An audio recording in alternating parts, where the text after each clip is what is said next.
মহাকুম্ভে বাংলার পুণ্যার্থীদের জন্য হেল্পলাইন চালু করলো পশ্চিমবঙ্গ সরকার।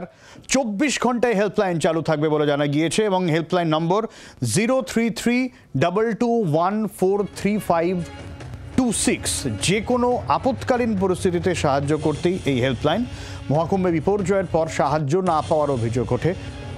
শ্রেয়সী রয়েছেন আমাদের সঙ্গে। ঠিক কি ব্যবস্থা রাজ্য সরকারের তরফে কুম্ভে যারা যাচ্ছেন, যারা গেছেন তাদের জন্য জানবো। শ্রেয়সী, একেবারে দেখো, রাজ্য সরকারের তরফ থেকে এবার এই রাজ্যে যে সমস্ত মানুষ তারা মহাকুম্ভে যাচ্ছেন তাদের জন্য কিন্তু বিশেষভাবে উদ্যোগ নেওয়া হলো। কি উদ্যোগ নেওয়া হলো? এক্ষেত্রে একটা কন্ট্রোল রুম খোলা হলো, যে কন্ট্রোল রুমটা 24/7 অর্থাৎ সারাদিন সবসময়, সেটা 24 ঘন্টায় সেই কন্ট্রোল রুম খোলা থাকবে।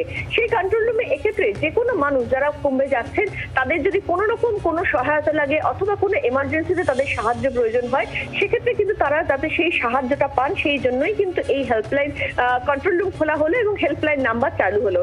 এক্ষেত্রে আমি জানি যে সম্প্রতি যে পদবৃষ্টির ঘটনা ঘটেছে মহাকুম্ভতে, তারপরে সেখানে যে সমস্ত পুণ্যার্থীরা ছিলেন তাদের বারবার বক্তব্য ছিল যে স্থানীয় প্রশাসন অর্থাৎ ওইখানকার যে প্রশাসন, সেই প্রশাসনের কাছ থেকে বিভিন্ন ক্ষেত্রে তারা সহযোগিতা পাননি।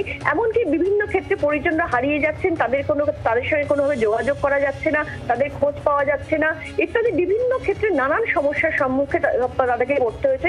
ওখানকার অর্থাৎ কুম্ভের এলাকায় যে স্থানীয় প্রশাসন রয়েছে সেই প্রশাসনের ক্ষেত্রে কিন্তু তারা যথাযথ তাদের কাছ থেকে সেই স্থানীয় প্রশাসনের কাছ থেকে তারা যথাযথ সাহায্য পাননি।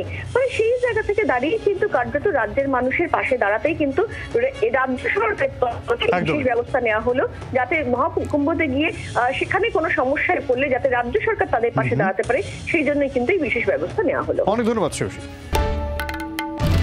বাংলার আওয়াজ, বাঙালির আবেগ, জি 24 ঘন্টা।